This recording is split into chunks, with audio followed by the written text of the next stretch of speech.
Welcome to the Impact ISSIMO podcast. We highlight the stories of impact innovators and connect them with the allies they need to amplify the good they can do in the world. I'm your host, Jacob Hoehne. All right, welcome to the Impact ISSIMO podcast. I've got experts Bryce and Zach with me from Team ISSIMO, my two partners in crime that have been with me over a dozen years, telling stories and inspiring people through visual medium. We typically have another guest that talks about their business or what they're doing, but it comes up quite often as we consult impact organizations, key insights that we've gathered over 20 years of doing this.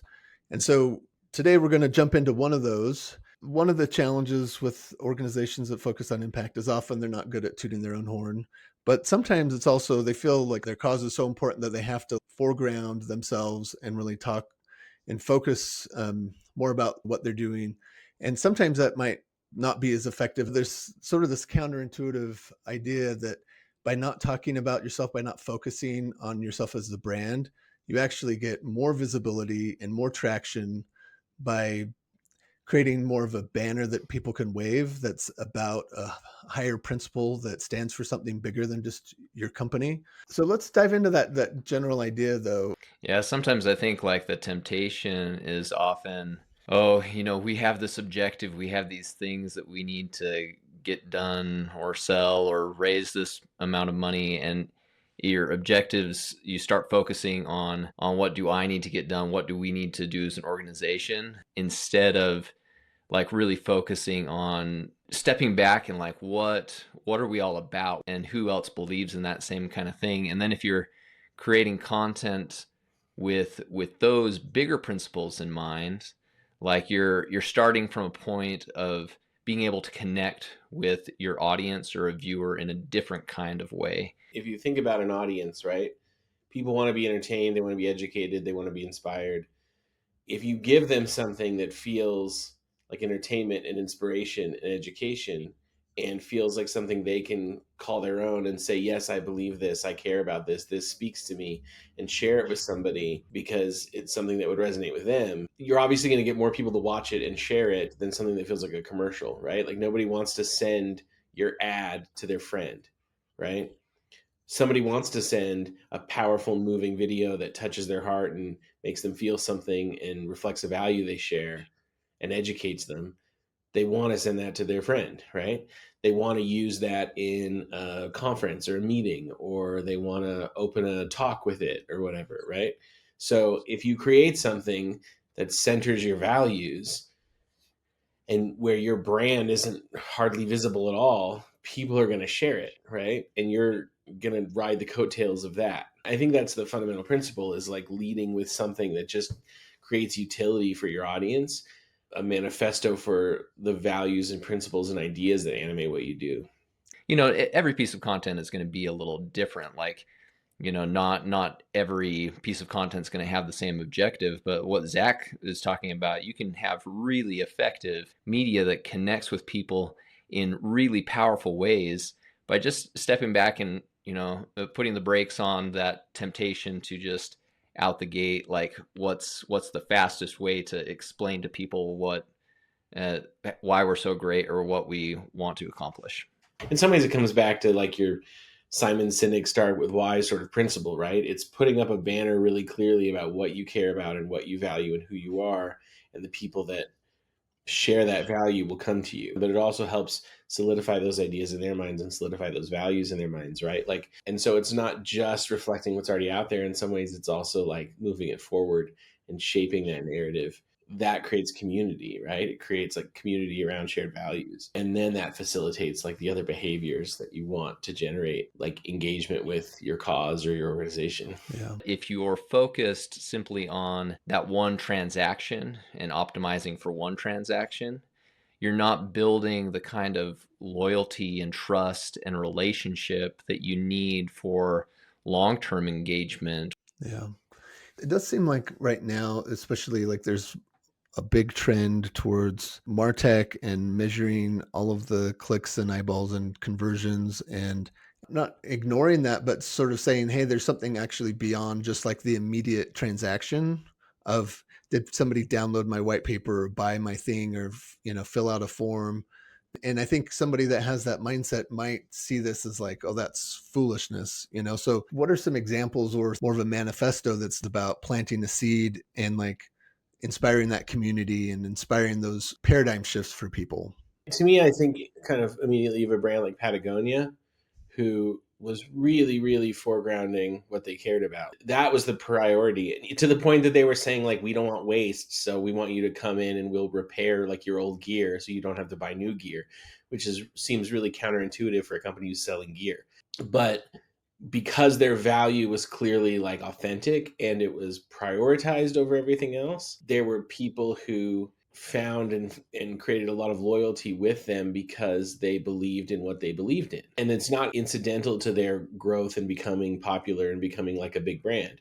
If that value set didn't exist, they wouldn't be where they are, right? Ben and Jerry's, the same thing. Like, you've got certain brands who prioritize a set of values and how they exist in the world over what seems like the logical decisions that you would make for product or whatever. But they're the reasons those brands are who they are and have grown to the size that they've grown. And then on the counterexample, like the thing I keep thinking of recently, look at Target, that has this more progressive customer base. And then all of a sudden they were like, oh, we're cutting DEI, blah, blah. Like, it felt performative because they were thinking, oh, this is a better like financial decision we're going to make right now. And their customer base has soundly rejected that, and they've lost a lot of business. I also think of like Google, when they, decided to quietly remove "Don't Be Evil" from their manifesto and kept making all these decisions that undermined people's trust in their objectivity and in their sort of focus on just providing good information, right? Like, people have felt like search results have become more and more biased to add, dollars and whatever else, and your information is for sale. That lack of standing by values has degraded their brand value consistently over time. I was thinking of, the difference in just experience of shopping at Walmart or Trader Joe's. And like both are trying to go after a cost conscious consumer, right? And yet, like, in our community, there was like this petition of please bring a Trader Joe's here versus like people picketing. We don't want a Walmart in our community, right? My wife loves shopping there and has become friends with a number of the checkers. This girl had come in and she had a lot of experience, but she was kind of dismissive to the other employees. The manager, after she had finished her job interview, went and talked to the other employees and like, okay, then it's an immediate no-go. And that was a hire or fire decision. And I think that's where the rubber meets the road, is like, what are you willing to say no to because of your values? Let's dive into, though, like, especially it's a bit timely with just the Pope Francis's passing. My thoughts go back to the project we did with the Laudato Si challenge at the Vatican. There are some companies who just sell widgets, and they should just sell widgets, and that's fine, and they don't need to be super value based. We're speaking mostly to value-centric, purpose-driven organizations. So obviously values are the center of what you do, right? And what we're saying isn't live your values, because obviously you live your values. Those examples where you don't live your values cost you incredibly, because those values, because if you are a value-centric organization, those values animate what you do, and if you aren't sincere to them, you have a problem. But for the people who are living their values and are sincere to them, the distinction we're making and the real difference we're saying is there's a difference between living your values and doing your best and then advertising and trying to like sell people on what you do, and living your values and doing your best and creating content that is super centric around those values, that educates and inspires around those values, and that is nearly silent on the brand side of it. Understanding that strategically and tactically, that piece of content will have way wider wings and glide a lot farther on its own and get you a lot of earned media and a lot of new audiences, because you are foregrounding something that all those people can share in believing in and caring about, and then will want to show that piece of video because it doesn't feel like an ad. It feels like something that they want to show their team because it's something that they care about. So that's the difference we're saying. There's this strategic decision to understand that your audience and your reach and the people who are going to see this thing is going to be way bigger if you are really just foregrounding the values, right? So the Laudato Si challenge, it was incubated by the Vatican, basically a startup incubator for startups that could help further the goals of the Laudato Si encyclical. Now, we were creating a piece of content for them, and we very well could have created a piece of content that talked about their organization, that really focused on their story and just touted and explained the incubator or explained the premise of the fund that they were building. But rather than that, it was to take a step back and say, okay, what is the encyclical saying about capitalism and about how we exist in a marketplace and can do good, right? And we set out to create this manifesto for what a humane version of capitalism can look like. I think that's sort of like the starting point, the premise that we operated on. You know, if you were talking to people after they watched it, there were things that just really resonated, that like touched the heart. But there were also, because you weren't sitting there watching an advertisement or something about like a specific organization, it allowed that room and space for someone to take in what was a big idea and have like a paradigm shift kind of moment of like, oh, that's articulating something that I felt about, you know, what capitalism could be at its best. Mm-hmm. And so by not like putting, you know, you front and center, you're allowing the space for the viewer to connect in a different kind of way, where their guards aren't up, where in a way when you get advertised to, you might, you know, have your guards up in a certain way. Like it allowed the viewer to interact in a different way that allowed a different kind of takeaway to come out of that viewing experience. Well, and one thing you're saying too is like, yeah, they're not being sold, which is like, it changes their approach to it entirely. But and another principle that we can talk about in some future day is this notion of the head and the heart. Like what you're saying in a way is this spoke to them emotionally, but also spoke to them intellectually, right? And I think that's an important part of it is, if you want to lead with a value and have a manifesto of a value, if it's just sort of boilerplate, cliche stuff everybody's heard before, it's not going to resonate. In some ways, you have to say, look, if I really, truly like, if this value is so central to who we are, we should know more about it than most people. And we should have something to say about it that is revelatory or educational or recontextualizing for people, right? Like you have to inspire them and you have to touch them, but you kind of also have to have something new to say to help them see the world in a different way. Otherwise, it's just going to feel like you're sort of like bandwagoning. Yeah. Yeah. There's that element of, you almost have to have some sense of surprise to get someone to rethink that paradigm of like step back and be like, oh, I've never seen it in that way. And I'm feeling drawn to it. You know, and that was from our research study of looking at 139 different impact organizations in 34 countries, as far as like what led to effective impacts fundraising and like the correlation with the storytelling. And one of the top things that rose was those that spoke to both the head and the heart. You know, like there was a logical argument as well as an emotional connection. Setting aside head and heart sort of for another day, because I think that's a whole other discussion. So we've created this piece of content that is super value centric, right? I think there's two kind of things to inspect with that. Is one, what was the process that allowed us to create something that was that like authentic and thoughtful? And what sort of was the result? Like, if we're saying that this allows you to get all of this earned media and sort of exposure outside of your audience, did that in fact happen in this case, and what did that look like? Maybe let's first talk about results, but then let's talk about what's the methodology? Like if somebody's hearing this and saying, yes, I want to do this, right? And then they turn around and find some agency that's just like an order taker, or they don't necessarily have the right process in place for the people inside the organization to sort of germinate this with what it is they want to say, right? So I think we need to break those down, but let's talk about the results that it has. So at the event at the Vatican, which was, you know, someone in the audience saw it and said, hey, can we show this at our conference in The Hague at the Peace Palace for this investor conference? And we're like, sure. And so a month later, I was on a plane to go, you know, to this Impact Summit Europe, and people there saw it and wanted, hey, can we play this at our event in Stockholm? And I found myself on at an event in Stockholm where this was debuted, and then it was Monaco, and then New York and San Francisco, and it's played at the United Nations, and it's played in front of the World Bank and billionaires and philanthropists and organizations across the world, and I think part of that traction has been because it's it's fungible. It's like, hey, that's something I believe, and I can apply that to my people. And people are like, oh, I really need to show my board, or this, I need to play this for my team because we need to be thinking Yeah. about this. And this is exactly what we're trying to do. I mean, people are asking, can I use this to help fundraise for my thing? Because people are seeing that, like it encapsulates this one idea that we're all behind. And suddenly, like, Mhm. people are running and waving this banner all over, where we couldn't have paid them or like run ads or targeted them in a way that was just a more commercial message, would have had the same kind of Yeah. traction. Exactly. Yeah, and so the people who saw that Laudato Si challenge organization's logo and learned about them was way bigger than it would have been otherwise.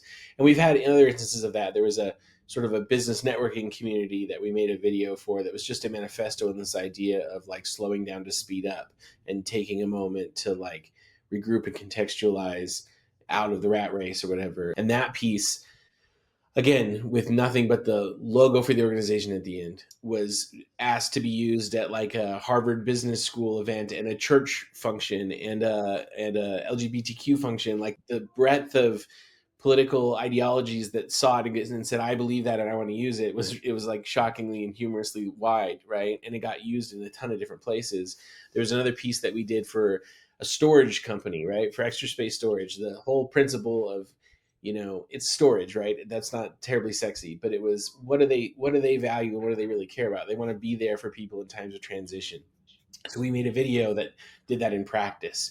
It was 10 things I wish I knew before I became a parent. And it was all these real parents talking about advice and thoughts they had about what they wanted, which they wish they had known in helping them in this time of transition of being a parent, and created this very beautiful little video that like exploded and went viral completely organically. Today's Show was picking it up. Ashton Kutcher tweeted it, right? And so it was a ton of earned media and a lot of brand credibility for extra space storage. It wasn't some big strategy of placing this thing, right? It was just about the content resonating with people and leading with values.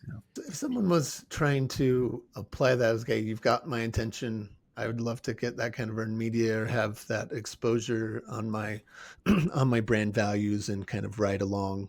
My brand is riding on the Yeah. coattails. How do you practically go about that kind of storytelling? Yeah, I would say first of all, like internally, that's got to be a decision that is made that people are ready to defend, right? Because there's a bunch of points where it won't seem as like the most practically like somebody in the organization will be, well, why aren't we're not measuring click-through rates with this, or we haven't, like, we're not pushing this product, or blah blah blah. There's going to be internal pressure to say like, I don't know about this.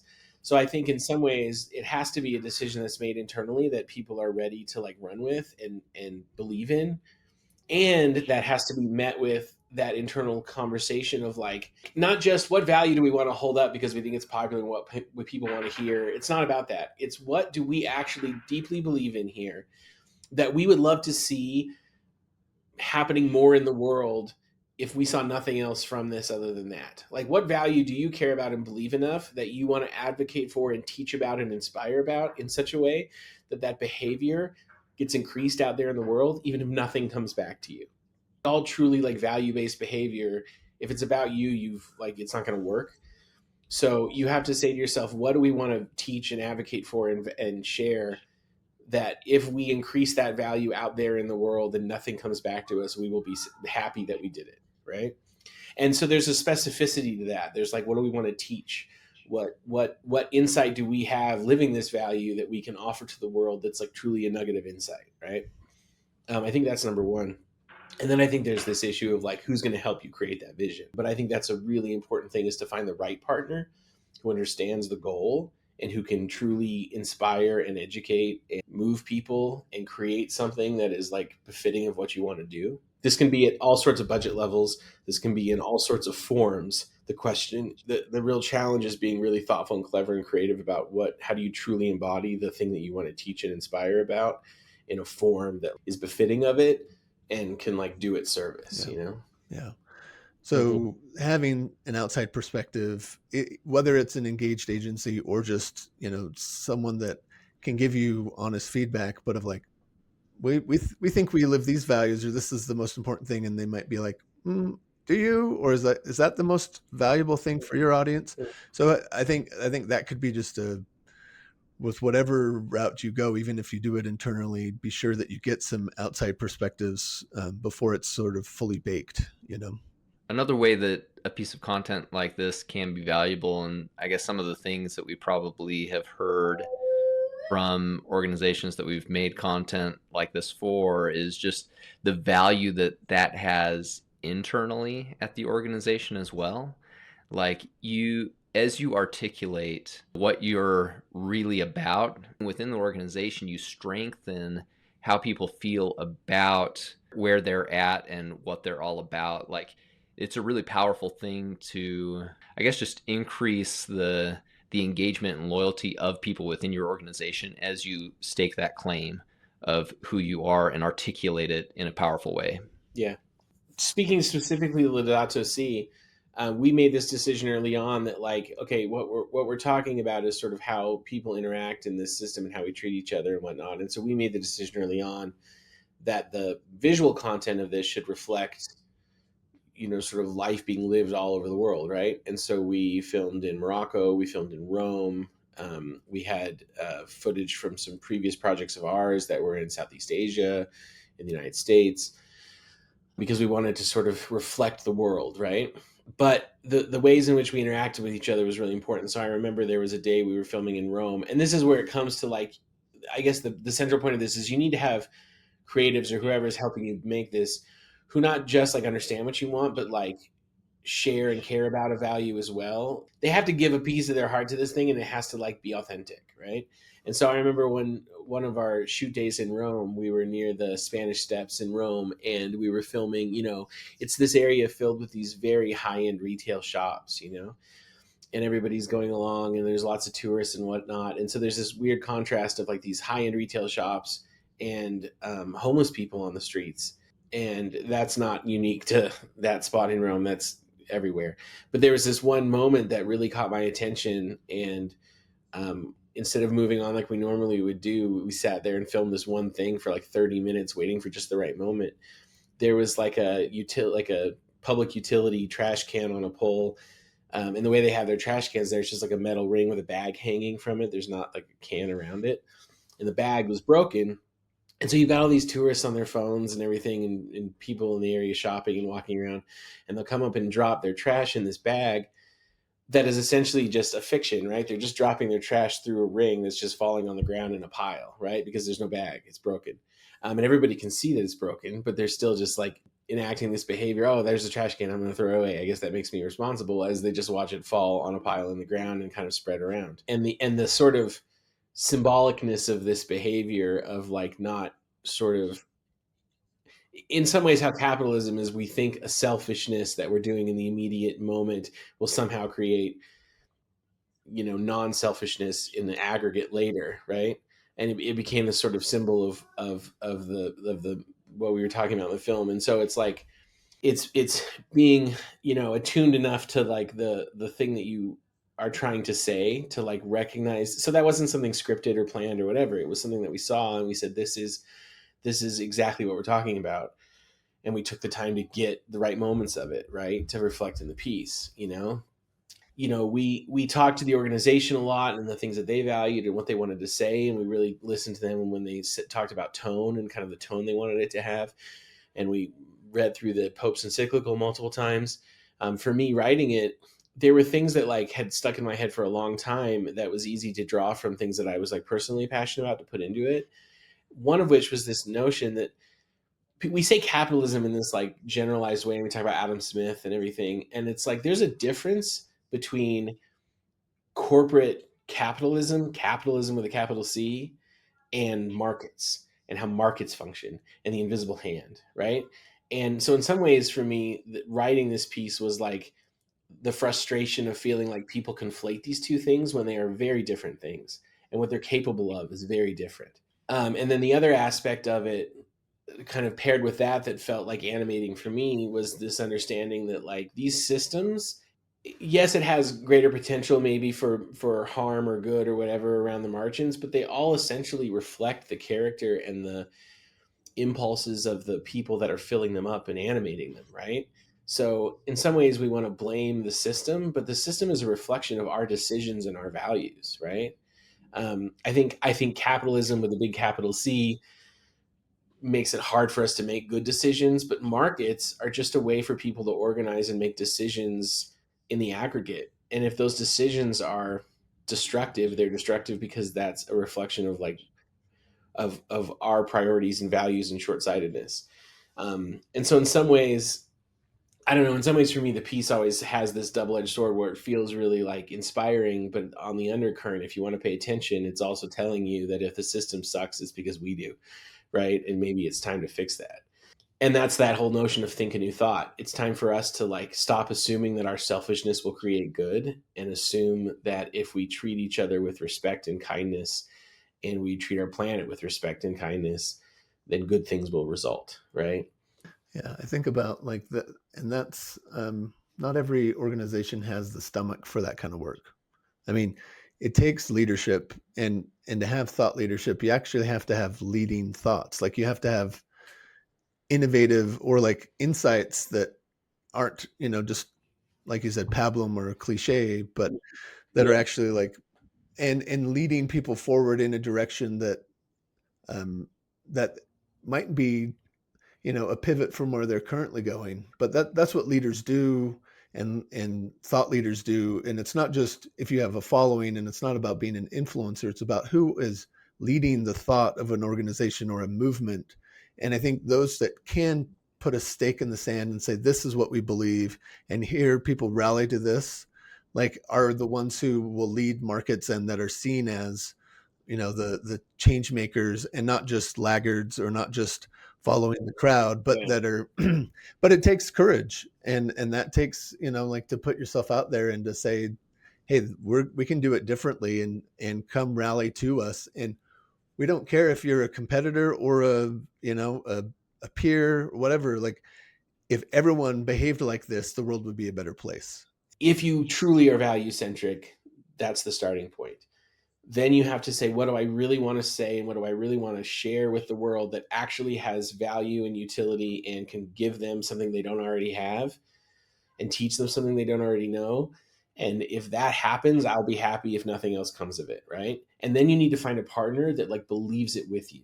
And then you need to pay attention and be like listening and go through the process and adjust and have everybody not be like egotistical about it. Like on our end or on their end, we had to like adjust and we had to listen and we had to let this thing grow and like gestate, right? And then you create something that is authentic, that actually is about a value, is about sharing a value. And when you create something real, people will respond to it. But if it's not real, it won't work. Yeah. And I think that has to be the Yeah. calculus then. What's my click-through rate? And there's a time and place for that, but this type of content has to be that kind of generous offering, and Mm-hmm. have leadership baked into it. I mean, one of the things that for us, that kind of sandbox, kind of working with people to help uncover it, is one part and parcel of what we do. And we, like, I think for those that are mission driven, that are change makers, it's an open invitation. If you need another set of eyes outside of your organization to help you get clarity on what is that kind of leading message that you can inspire people to, like we love to do that all day long. And especially if you're a podcast listener, we're happy to sit down with you with no cost and no obligation to just help you get unstuck and maybe lead you in that direction. So I think hopefully that comes off in a that you believe us, and that it's not a sales pitch, but we really want to see more people behaving and shifting in this direction, and like inspiring the markets where they need to go. I will say we've had a lot of those conversations, and there are plenty of times where we say to them, like, we don't want to make something for you because you don't think it's right now and you don't need it, right? Um, if there are those conversations where it turns out the timing is right and the situation is right for us to make something for them, then great. But that's not the like, it's not a requirement for us to be helpful in that regard, and it's not necessarily why we're doing it, right? We've tried to adopt this philosophy of leading with our values and helping and being helpful and trusting that the universe will sort of take care of us on the other side of it. So Jacob's very sincere in that like if this is resonating with you and you feel like you need some help and some guidance in formulating how to move forward with that value-centric approach, then come talk to us. If that turns into creating content for you, great, but like, we don't necessarily think it always should.